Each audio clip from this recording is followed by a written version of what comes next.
रहमान अल्लाहुम्मा सल्ली अला मुहम्मदिन व अला आलि मोहम्मद। स्टूडेंट्स, ये हमारे नेक्स्ट एसएलओज हैं जिसमें हमने adverse effect of air pollutant बताने हैं। यानी हमने एयर पोल्यूटेंट देखे थे ना, तो अब उन एयर पोल्यूटेंट के जो एडवर्स इफेक्ट है उनको तफसील से हमने बताना है। मसलन कार्बन डाइऑक्साइड के हाई लेवल्स जो हैं ग्लोबल वार्मिंग कैसे पैदा करते हैं, कार्बन मोनोऑक्साइड कैसे टॉक्सिक गैस है, पार्टिकुलेट्स जो हैं वो कैसे रेस्पिरेटरी ट्रैक को खराब करते हैं, एंड सो ऑन। तो आइए हम देखना शुरू करते हैं। आप ये देखिए स्टूडेंट्स, ये प्लेनेट अर्थ मैंने ये स्पेशल आप लोगों को समझाने के लिए मैंने बनाया था। प्लेनेट अर्थ है, ये देखिए। इस पे जो आपको ब्राउन ब्राउन नजर आ रहे हैं ये कॉन्टिनेंट्स हैं, और इवन इसमें ये देखिए छोटा सा ग्रीन सा जो है, ये मैंने इस पे पाकिस्तान का मैप भी शो किया है। यानी पूरी दुनिया जो है आपको पता है, जिस उस पर मौजूद है, जिस प्लेनेट पर, उसको हम अर्थ कहते हैं। और अगर हम देखें तो ये जो प्लेनेट अर्थ है, इसमें जो डिफरेंट कॉन्टिनेंट्स हैं इनमें जो है आप लोगों को पता है कि मोस्टली हम जो है कौन सा फ्यूल यूज करते हैं। हम गैस को एज ए फ्यूल यूज करते हैं, पेट्रोल को एज ए फ्यूल यूज करते हैं, हम कोल को एज ए फ्यूल यूज करते हैं। ये जो तीनों मैंने बोले, गैस, कोल, पेट्रोल, ये सब के सब फॉसल फ्यूल कहलाते हैं, क्योंकि ये फॉसल्स से बनते हैं। अच्छा, अब इसमें हमने इसको ये देखना है कि ये फॉसल फ्यूल जो है ये किस तरीके से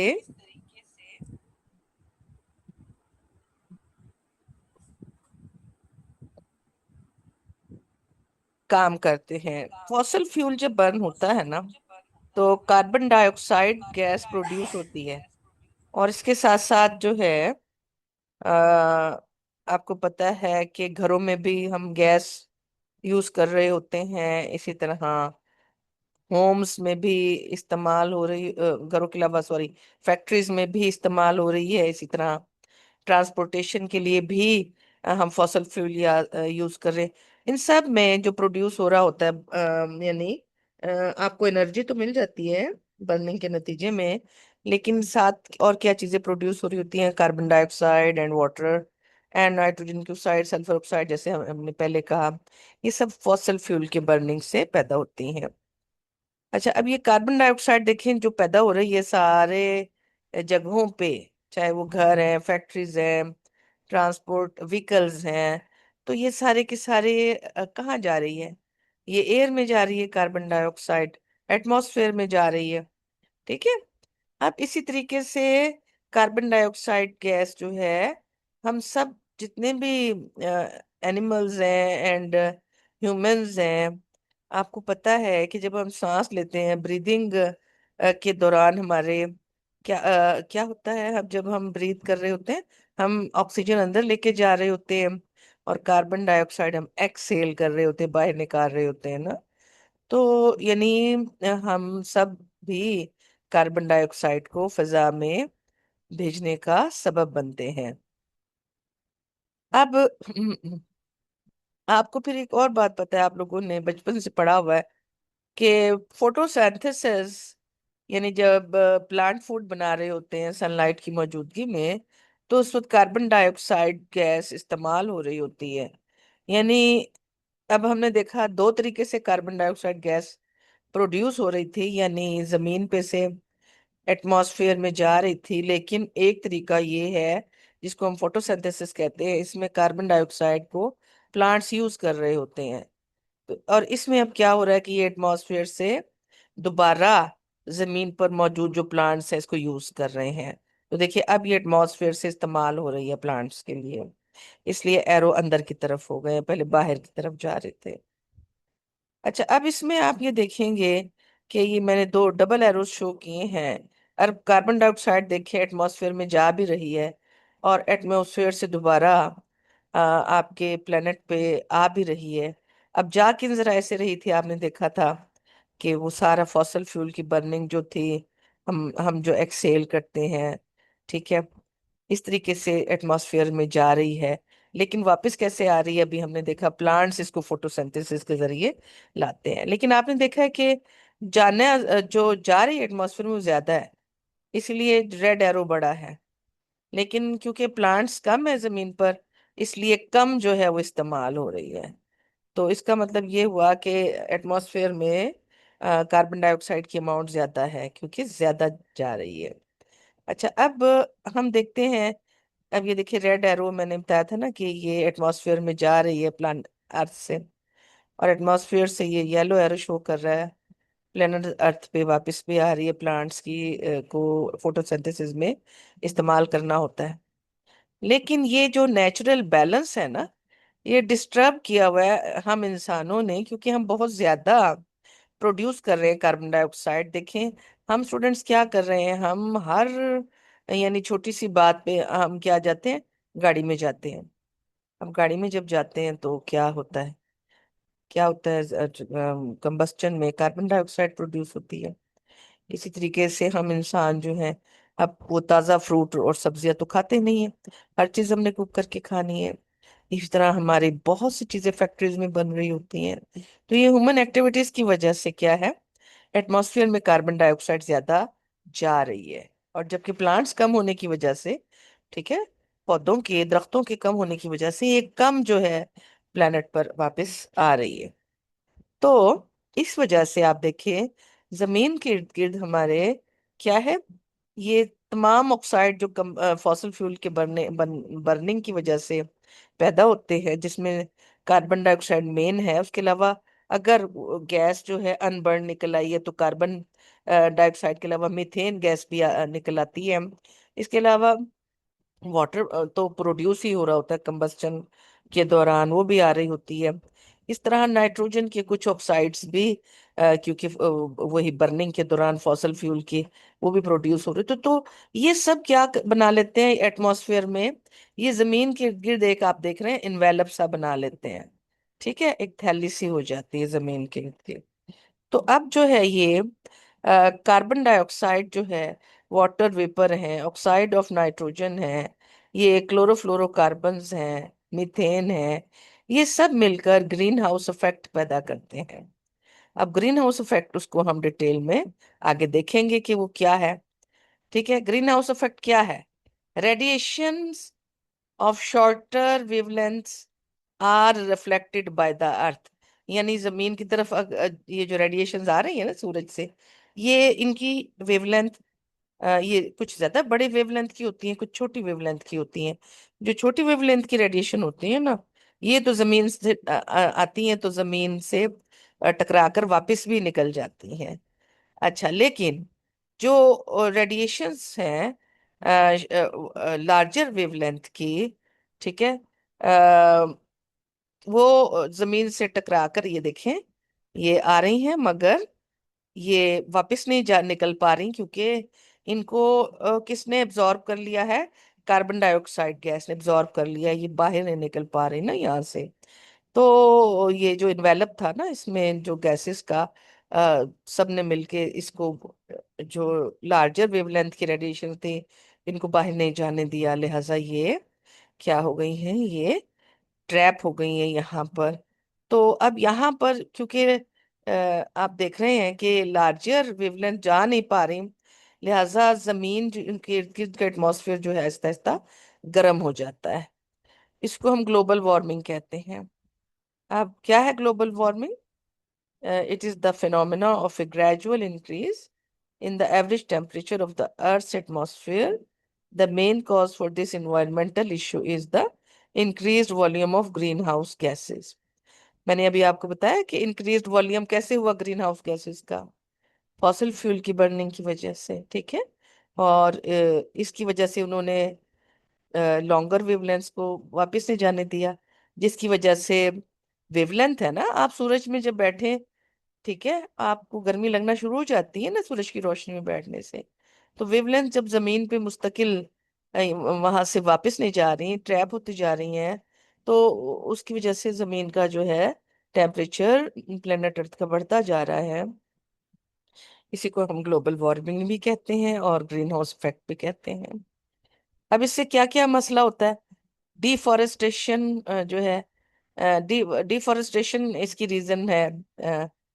यानी जब दरख्त काट दिए गए तो कम कार्बन डाइऑक्साइड गैस इस्तेमाल हो रही है, तो लिहाजा लिहाजा ग्रीन हाउस इफेक्ट जो है वो ज्यादा हो जाता है। इस तरह फैक्ट्रीज और इंडस्ट्रीज में हम बहुत सामान बनाने लग गए हैं।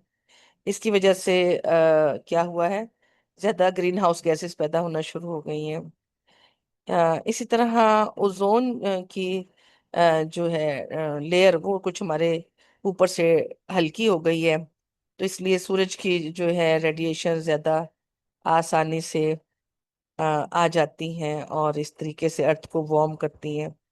इसी तरीके से फार्मिंग एंड एग्रीकल्चर जो है, इसमें कुछ ऐसी फसलें भी हैं जो कि प्रोड्यूस करती हैं, लाइक चावल की फसल जब होती है ना, तो वो क्योंकि पानी में लगाते हैं, तो उसमें मीथेन गैस प्रोड्यूस होती है जो कि एटमॉस्फेयर में चली जाती है। इस तरह जो जानवर है उनके वो जो डंग है, अ, उनके जो एक्सक्रीशंस है, उनसे भी मीथेन गैस हवा में जाती है। तो इफेक्ट क्या है, वो तो हमने काजेस पढ़ी थी ना कि क्यों होता है। तो इफेक्ट क्या है? अगर हमारी जमीन का टेम्परेचर बढ़ गया है, जमीन गर्म होती जा रही है, तो इसका इफेक्ट क्या है? क्योंकि आपका वो जो है ग्लेशियर पिघलते हैं, इसलिए दरियाओं में पानी समुद्रों में ज्यादा हो जाता है ना, तो सी लेवल राइज हो जाता है।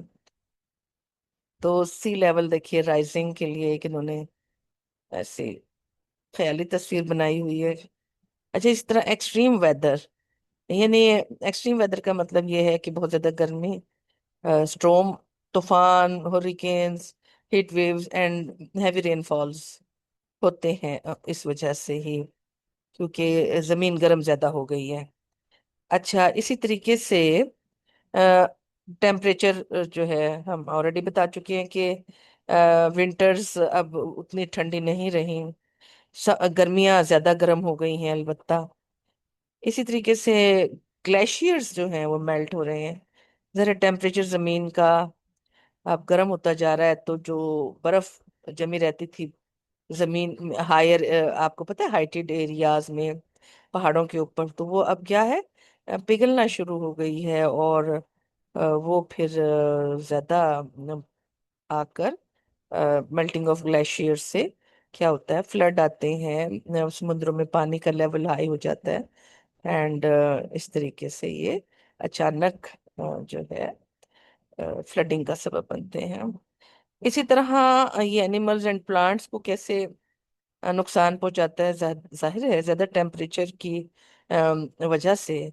अब आपको पता है इंसानों में भी हीट वेव्स जब आती है तो हीट स्ट्रोक लग जाता हो जाते हैं लोगों को, कि बहुत से मसाइल जो हैं वो लिविंग बींग्स को हो जाते हैं ज्यादा टेम्परेचर होने की वजह से। क्योंकि हमारा जो है बॉडी टेम्परेचर एक खास टेम्परेचर तक ही हमें सेव कर सकता है, अदरवाइज उससे ज्यादा टेम्परेचर या उससे कम टेम्परेचर पर फिर जिंदगी मुश्किल होना शुरू हो जाती है। तो इसी तरीके से ह्यूमन हेल्थ रिस्क पैदा हो गए हैं ज्यादा गर्मी होने की वजह से। अभी देखिए ग्लेशियर्स जब पिघल जाएंगे सारे, तो ये जो ग्लेशियर्स पे रहने वाले ये जो बर्फानी रीछ एंड ये पेंगुइन टाइप के जो नस्लें हैं, ये कहाँ जाएंगी? जाहिर है ये इनका तो घर ही ग्लेशियर्स और बर्फ है ना। तो ये एक इफेक्ट शो करने के लिए मैंने ये पिक्चर्स लगाई हैं कि किस तरह ये एनिमल्स जो हैं परेशान होते हैं जब इनकी जो है ग्लेशियर्स मेल्ट होना शुरू हो जाते हैं। तो अच्छा, इसी तरीके से ये भी एक मुझे पिक्चर अच्छी लगी थी। ये शो कर रही है कि क्या क्या हो रहा है, स्ट्रॉन्गर स्ट्रोम पैदा हो रहे हैं, कोरल डैमेज हो रहे हैं, सी लेवल राइज हो रहा है। इसी तरह वाइल्ड फायर्स एंड मुख्तलिफ जो है प्लांट्स की लाइफ साइकिल चेंज हो रहे हैं वगैरह वगैरह। ये वो तब्दीलियां हैं जो कि ग्लोबल वार्मिंग की वजह से प्रोड्यूस हो रहे हैं। तो उसके बाद ये स्टूडेंट्स आपका टॉपिक है स्मोक एंड एयर पोल्यूशन। ये स्मोक बेसिकली एक लफ्ज है। ये स्मोक और फोग दोनों से मिलके बनता है, इसको स्मोग कहते हैं। और ये स्मोक जो है नेचुरल तरीके से भी प्रोड्यूस हो जाती है बाज़। और ये मैन मेड एक्टिविटीज की वजह से प्रोड्यूस होती है ज्यादा। स्मोक जो है ज्यादा किस वजह से प्रोड्यूस होती है? जब ज्यादा green house gases including nitrogen and sulphur oxide हवा में ज्यादा, जब ग्रीन हाउस गैसेस हो जाए ना, जिसमें ज्यादा किसकी, नाइट्रोजन एंड सल्फर ऑक्साइड्स के बारे में है बताया गया कि ये ऑक्साइड ज्यादा हो जाएं तो स्मोक प्रोड्यूस होती है। अच्छा, स्मोक में ज्यादा हिस्सा किसका है? Automobiles and industrial emissions, agriculture fires, natural forest fires, ये तमाम चीजें हैं स्मोक का सबब बनती हैं।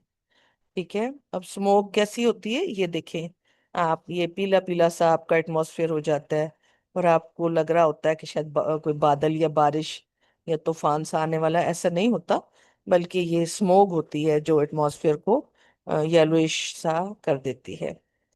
अच्छा, इसके अलावा फिर फोटोकेमिकल स्मोक जो है, स्मोक दो किस्म की होती है, एक फोटोकेमिकल स्मोक और एक सल्फर स्मोक।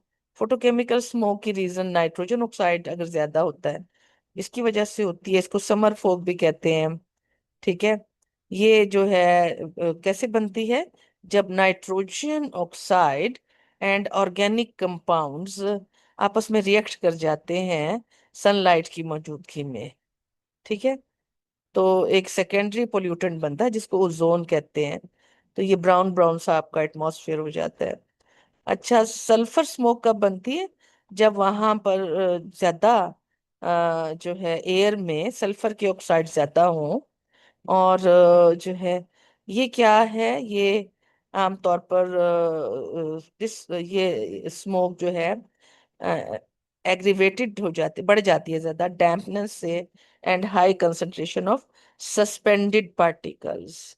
अगर ज्यादा हो तो ये फिर ज्यादा सल्फर सल्फ्यूरियस स्मोक ज्यादा बढ़ जाती है।